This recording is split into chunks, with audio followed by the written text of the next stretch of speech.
인생의 목표가 없으니까 삶이 공허하게 느껴집니다. 2024년 10월 22일 불교계 손님들 두북 수련원 방문 2일째. 안녕하세요. 두북 수련원의 아침이 밝았습니다. 스님은 새벽 수행과 명상을 마친 후 어제에 이어서 두북 수련원을 찾아온 불교계 스님들과 대화를 이어갔습니다. 아침에 걷비가 잦아들면 천절리 암각화와 반고대 암각화를 보러 외출하려고 했으나 비가 세차게 내려서 실내에서 계속 대화를 나눈 후 점심 식사를 하고 모임을 마쳤습니다. 손님들이 돌아가고 스님은 짐을 챙겨 오후 2시 30분에 두북 수련원을 출발하여 서울로 향했습니다. 고속도로 위를 4시간 동안 달린 후 저녁 6시 30분에 서울 정토회관에 도착했습니다. 서울에도 계속 비가 내리고 있었습니다. 저녁에는 실내에서 업무를 보고 하루를 마무리했습니다. 오늘은 법문이 없었기 때문에 지난 19일 청년경주 역사기행에서 나눈 증문즉설 강연 내용을 소개하며 글을 마칩니다. 인생의 목표가 없으니까 삶이 공허하게 느껴집니다. 저의 고민은 인생의 목표가 없고 삶이 공허하게 느껴진다는 것입니다. 20대 때 저의 목표는 서울에 있는 대학을 졸업하고 대기업에 취직하는 것이었습니다. 남들보다 늦게 공부를 시작하는 바람에 환경적으로나 심리적으로 10년을 고생했습니다. 그래도 결국 원하는 학교를 졸업했고 취업도 될 때까지 지원해서 제가 원하던 기업에 다니고 있습니다. 처음에 취업하고 나서는 매우 기뻤는데 그것도 잠시였고 몇 년 전부터는 마음 한편에 공허함이 느껴집니다. 이게 다인가? 하는 생각이 들면서 허전합니다. 가만히 있으면 안 될 것 같고 자꾸 뭔가를 해야 할 것 같이 느껴집니다. 일을 하며 하루를 바쁘게 보내고 돌아서는 순간에 다시 허무함이 밀려옵니다. 새로운 목표를 세우자니 딱히 원하는 것이 없어요. 새로운 목표에 도전한다 해도 또다시 실패해서 괴로움이 생길까봐 겁이 납니다. 어떻게 해야 괴롭지도 공허하지도 않게 살 수 있을지 궁금합니다. 질문자는 지금 몇 살이에요? 36살입니다. 월급 받아서 먹고 사는 데는 지장이 없어요? 네, 전혀 지장이 없습니다. 결혼은 했습니까? 못했습니다. 못한 거예요? 안 한 거예요? 못한 겁니다. 결혼하고 싶은데 안 되는 거예요? 네, 그렇습니다. 속된 말로 눈이 높은 거네요. 정확합니다. 특별한 인생의 목표가 없다는 사람이 눈이 높다는 것은 말이 안 돼요. 질문자 나름대로 목표가 있으니까 눈이 높은 것입니다. 결혼은 해도 그만, 안 해도 그만이라고 생각합니다. 하지만 결혼한다면 불행하고 싶지는 않아서 자꾸 눈이 높아지는 것 같습니다. 일단 상대가 경제력도 갖춰야 한다고 생각하고요. 성격도 중요하고 바람을 필지 안 필지도 봐야 할 것 같아요. 그렇게 너무 따지면 결혼을 못합니다. 인물만 보든지 돈만 보든지 마음만 보든지 어느 한 가지만 딱 찍어야 해요. 바람을 피우든 돈을 못 벌어오든 인물만 잘났으면 됐다라고 하거나 인물이 못나고 성질이 더러워도 돈만 많으면 된다라고 하거나 이렇게 입장을 정해야 합니다. 돈이 없어도 되고 인물이 못나도 좋으니 나만 쳐다보고 다른 여자는 거들떠보지도 않으면 된다라고 해도 됩니다. 이렇게 입장을 분명히 가져야 짝을 구하기 쉽습니다.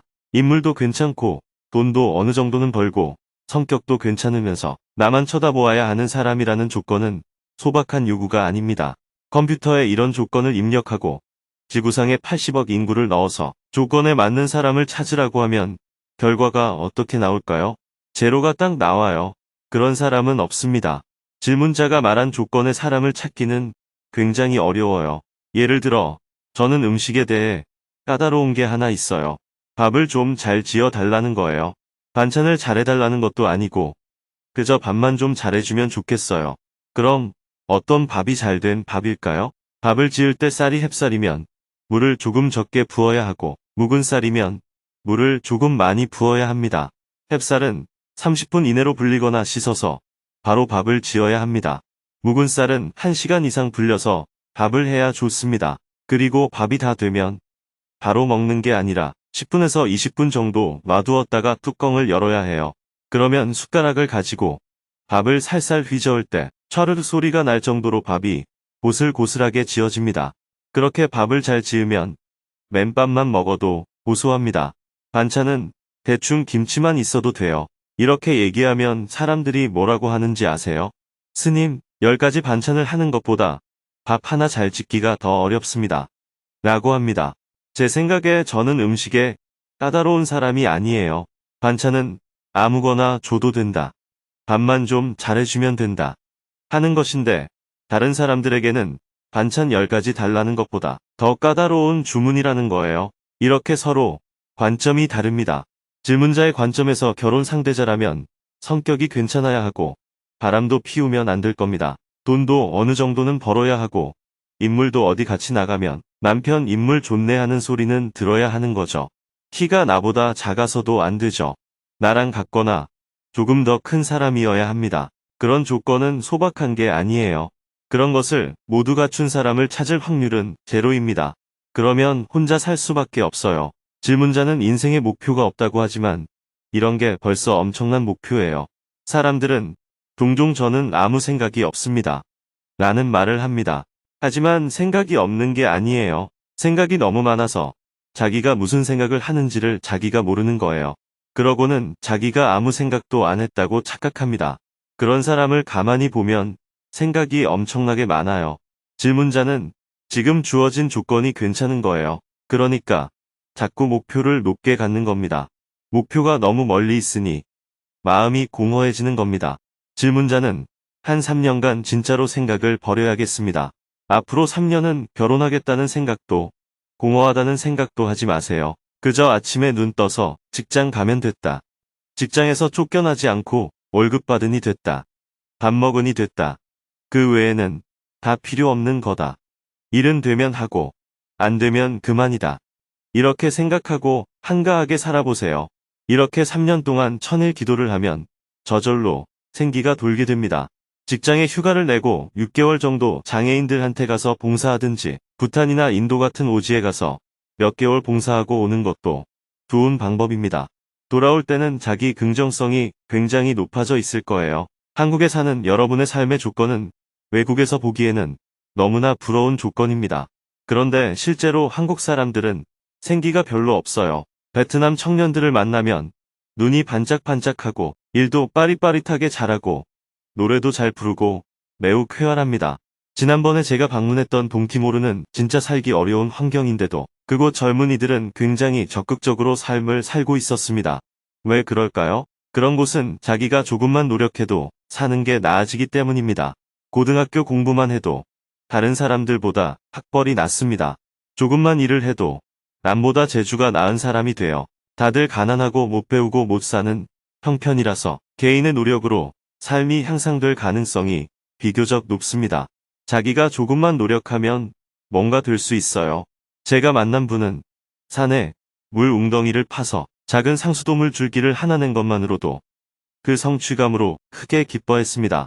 작은 일에도 만족하는 거예요. 결과가 바로 나오니까요.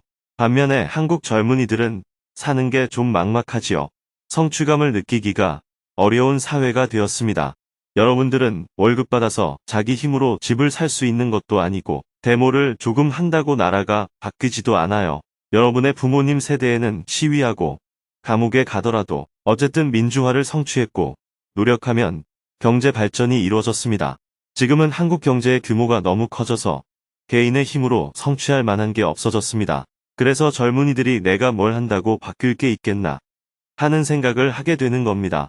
거기에다 눈은 높아져서 결혼할 때 아파트부터 시작하려고 합니다. 그래서 갖춰야 할 조건이 옛날보다 많아졌습니다. 그런데 정작 월급 받는 것을 계산해보면 30년을 안 쓰고 모아도 아파트 한 채를 살 수가 없어요. 그래서 사는 게 재미가 없는 겁니다. 겨우 한다는 것이 복권이나 주식으로 순식간에 뻥 튀기해서 폼나게 살아보자는 꿈을 꿉니다. 여러분들이 자꾸 유행수를 바라는 것은 여러분들이 나빠서가 아니라 한국 사회에서 사는 게 막막해서 그런 거예요. 그러나 객관적으로 보면 여러분들은 사는 조건이 다른 나라 사람들과 비교하면 10배는 더 좋은 곳에 살고 있습니다. 다만 지금 여러분들이 자기 성취를 할 수 있는 일거리가 많지 않을 뿐이에요. 여러분들은 자꾸 남들과 비교합니다. 텔레비전에는 늘 좋은 아파트에 미남 미녀들만 나옵니다. 거울로 내 얼굴을 보면 텔레비전에 나오는 사람들만 못하고 사는 집도 그 집보다 못하고 학벌도 재주도 못나 보입니다. 그러니까 기죽을 일밖에 없어요. 한 사람하고만 비교하는 것도 아니에요. 100만 사람 중에 제일 인물 좋은 사람, 제일 말 잘하는 사람, 제일 재주 많은 사람을 보면서 늘 그 사람들과 나를 비교하기 때문에 내가 나은 게 하나도 없어 보입니다. 내가 나은 점을 찾기가 불가능한 거예요. 그러니 마음이 답답하고 손에 잡히는 일이 없습니다. 그래서 제가 자꾸 여러분에게 가난한 지역에 가서 봉사를 해보라고 하고 신체에 장애가 있는 사람을 돕기 위해 일해보라고 하는 겁니다. 거기 가서 있어보면 자신이 지금 얼마나 건강한지, 대한민국에 태어난 것만 해도 얼마나 큰 재산인지 자각할 수 있습니다. 스스로 자신의 귀함을 자각해야 합니다. 스님이 100번 말해도 소용없어요. 내가 본래 부처다. 스스로 이미 훌륭하다는 것을 자각해라 하고 말해봤자 귀에 안 들어옵니다. 자기가 실제로 경험을 해봐야 아, 내가 소중한 존재구나 하고 자각할 수 있습니다. 자각을 해야 생기가 돌아옵니다. 그래서 저는 여러분이 여행을 간다고 해도 미국이나 유럽 같은 곳보다 오히려 어려운 나라를 가보면 좋겠다는 생각이 들어요. 자존감이 약한 사람은 그런 오지 여행을 통해 자신을 내적으로 단단하게 만들어야 힘을 얻을 수 있습니다. 스스로 깨달아야 진짜 자기 것이 됩니다. 그런 점에서 질문자는 지금 희망이나 목표가 없어서 공허한 게 아닙니다. 몇 가지 질문을 던져보면 질문자는 벌써 이게 맞나 저게 맞나 하면서 엄청난 설계를 하고 있어요. 자기의 계획이 이루어지기 어려우니 막막하다고 생각하는 거예요. 욕심을 내려놓고 지금 가지고 있는 것을 보세요. 직장에서 떨어져 나가보면 직장의 소중함을 알게 됩니다. 건강을 잃으면 건강하기만 해도 좋겠다는 생각을 합니다. 늙어보면 젊다는 게 얼마나 좋은 것인지 알아요. 그런데 자기가 그것을 가지고 있을 때는 좋은 줄을 모릅니다. 이미 가진 것은 당연시하고 다른 것을 원하는 겁니다. 조금 한가하게 자신을 바라보십시오. 괜찮은 직장에 다니고 있다는 것, 지금 건강하다는 것의 소중함을 자각하고 나면 더 이상 자신의 내면이 허전하지 않고 이미 충만함을 느끼게 될 겁니다. 감사합니다. 내일은 오전에 민족의 화해와 평화를 위한 종교인 모임을 한 후 주간반 수행법회 생방송을 하고 오후에는 경쟁 교육은 야만이다를 주제로 진행하는 평화연구 세미나에 참석한 후 저녁에는 저녁반 수행법회 생방송을 할 예정입니다.